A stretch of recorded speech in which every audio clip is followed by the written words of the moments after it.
Welcome to today's show. Today, I'm going to be talking about something that a couple of my clients asked about, and I think it's quite timely because we're just wrapping up February. We just had Valentine's Day, and a lot of people have relationships and love on the mind. And the thing that two of my clients asked me was, how do I start changing my relationship with myself? How do I start to be more loving towards myself?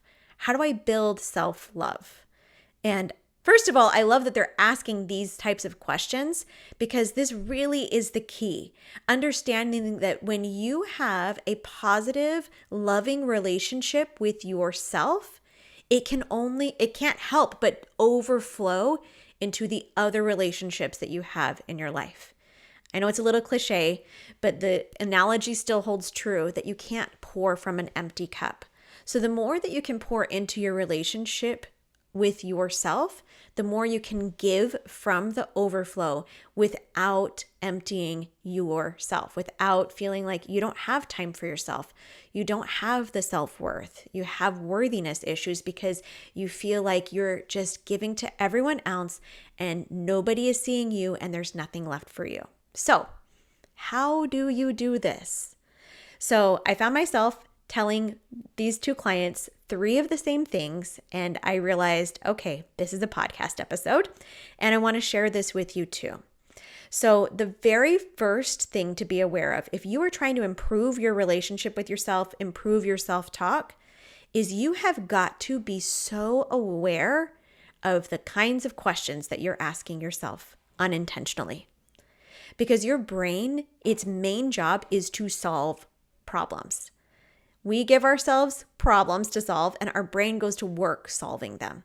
So if you are asking yourself the question, what's wrong with me? Your brain is going to have a heyday answering that question.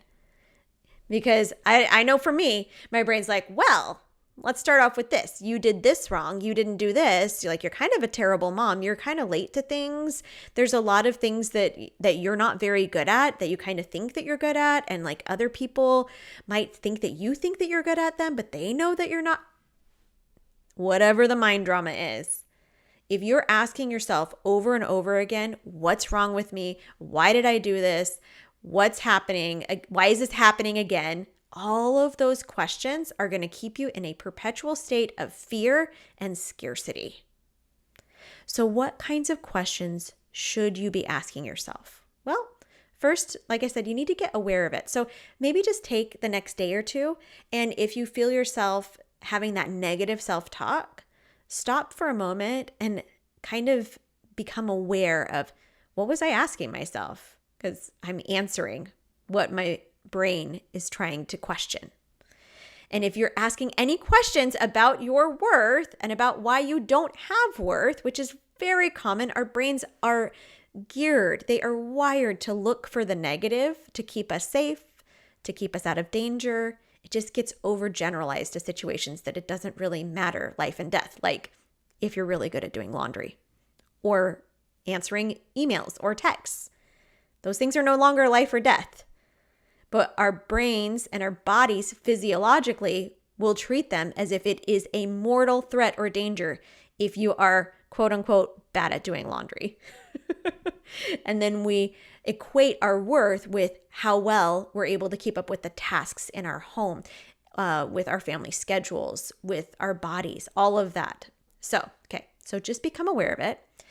And I'm going to give you a couple of questions that I love to ask myself. One of them that I ask myself all the time, I have it written on a Post-it note just over on the window over there, is what is the influence that I consciously want to create? Think about that. What if you were asking yourself high quality questions like that? What is the influence I consciously want to create in my current environment? Did you know that's within your power? You can consciously create an atmosphere by how you show up. And if you start to ask yourself questions like that, your brain's going to start to answer it. For me, the answer is always very easy. It's ease and abundance. That's the kind of conscious environment I want to create at all times. Ease and abundance. It's fun.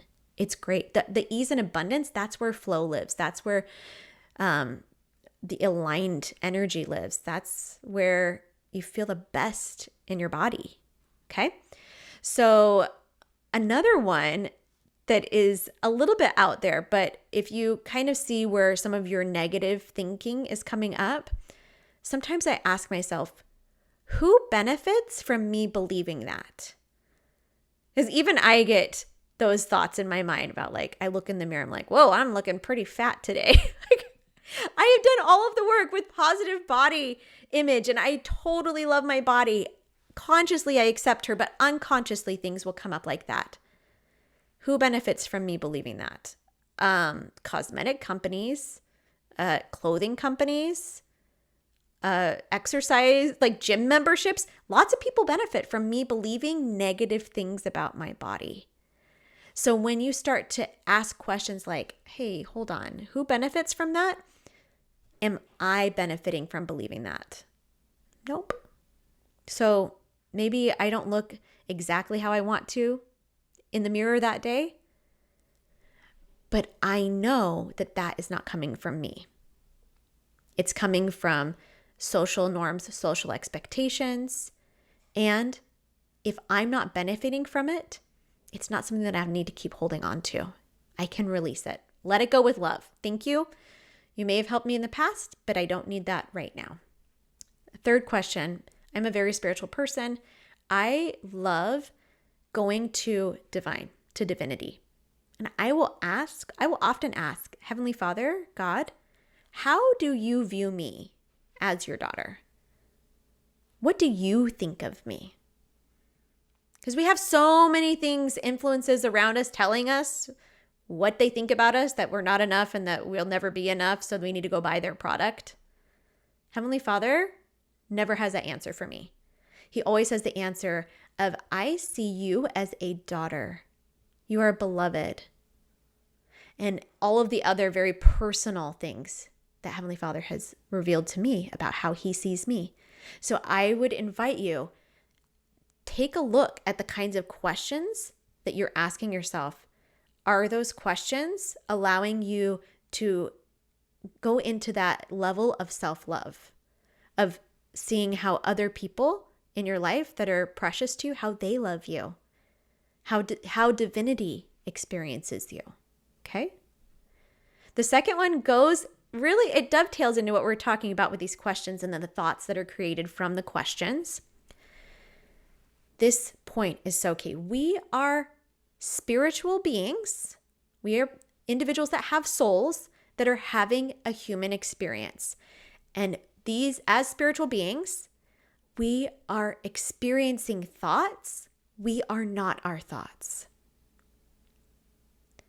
I think this was so huge for me when I realized I could watch myself have a whole spiral of negative thoughts about me. I remember we were living in Michigan. I was reading something and I don't even remember what happened. I know I was like standing in the bathroom and just like had this slew of just negative thoughts that were coming at me. And I had the wherewithal, the mindfulness, which this is really the second piece is actually mindfulness, just explained in a different way. I had the mindfulness to see that I was an individual having those thoughts, and those thoughts were not me. And I could tell those thoughts they no longer held power over me. I had evolved into a new identity, a lot of that because of the questions I was asking myself, that no longer believed that I was terrible, that I was a mess up, that I was dumb, that I was so stupid, that I shouldn't have made that decision. Those thoughts were just coming up and they were not me. So you are not your thoughts. If you have negative thoughts about yourself, that's not who you are at your core. Literally, your brain is offering thoughts that you have picked up from years of programming. Some of them might even be generational. There's just all of these things that we inherit, that we just pick up. A lot of the thoughts that we believe over and over again, this programming that just happens over and over on repeat, are based on decisions that we made before we were 7 years old. Something happened and we made it mean something negative about us before we were 7, and then we've just been playing out that programming. So question the questions you're asking, and then also look at the thoughts that you're having and decide that you are not beholden to those thoughts. You have power over those thoughts, and they aren't coming from you. They aren't coming from source. They aren't coming from divinity. They aren't coming from God. Okay. Third thing is to be intentional about your consumption. Now, this can be media, this can be books, this can be movies, this can be social media, but also what kinds of things are you consuming in your conversations?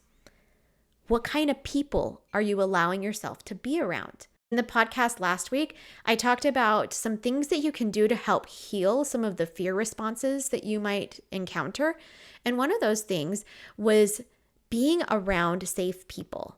People that feel really good to be around, that you don't have to do a lot of work to make sure that you say the right thing or that you are being the kind of person that they need you to be.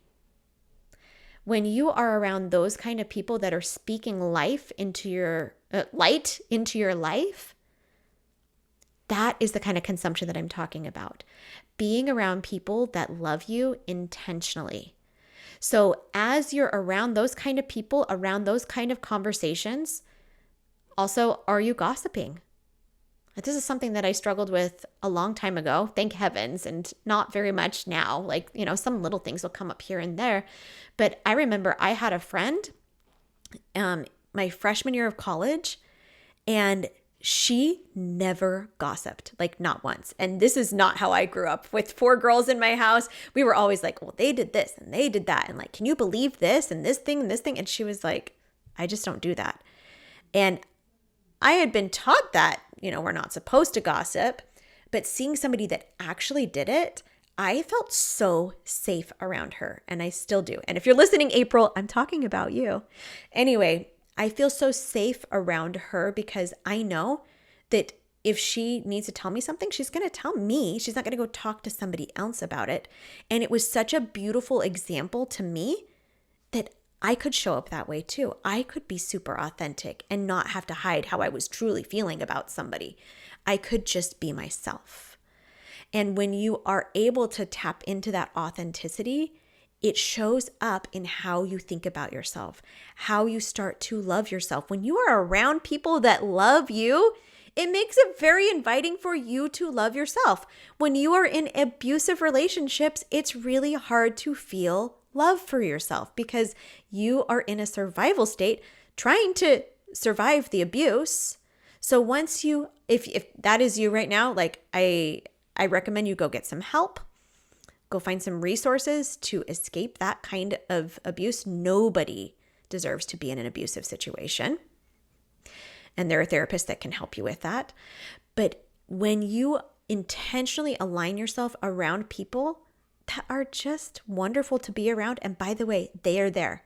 If you want that in your life, you can go to work creating it. Okay? So be intentional about your consumption, because the way that other people talk about themselves and talk about you will often become your own self-talk. This is a great example for us. For those of us that are parents, use the self-talk that you have, that you love about yourself. Say that around your children so that that can become their internal dialogue too. When you do this work for yourself, it is generational. It will help the people around you in ways that you could not even imagine. Just think about it.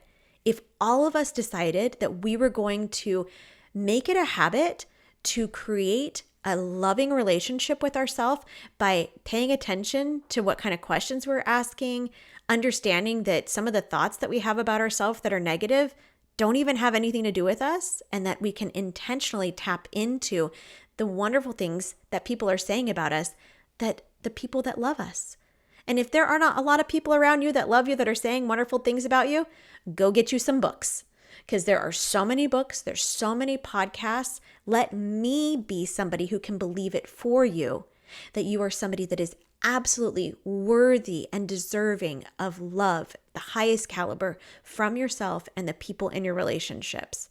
If you don't have that physically in your life right now, go to work creating it.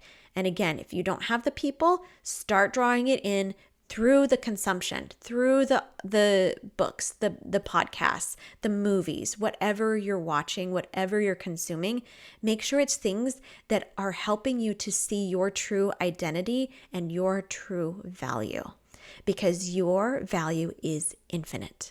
You are 100% lovable. Nothing that you could ever do could take away from that lovability. It just exists because you exist. I love telling my children, I've done this since they were little babies. I'd whisper in their ear. I'd say, do you know why I love you? Because you're my son. Or if it was one of my daughters, I'd say, because you're my daughter. Because I don't want them to have any prerequisites that divides me and them from the love, because they are in relationship with me, and them simply being in the relationship with me allows them to have access, full access to my love for them. And the more fully I'm able to love myself, to increase my self-love, the more love pours out of me for them and everybody in my life. All right. I hope you enjoy this podcast, and let me know if you use these tips to help improve your relationship with yourself and to help create self-love for you. All right. Have a great week. We'll talk to you later. Bye.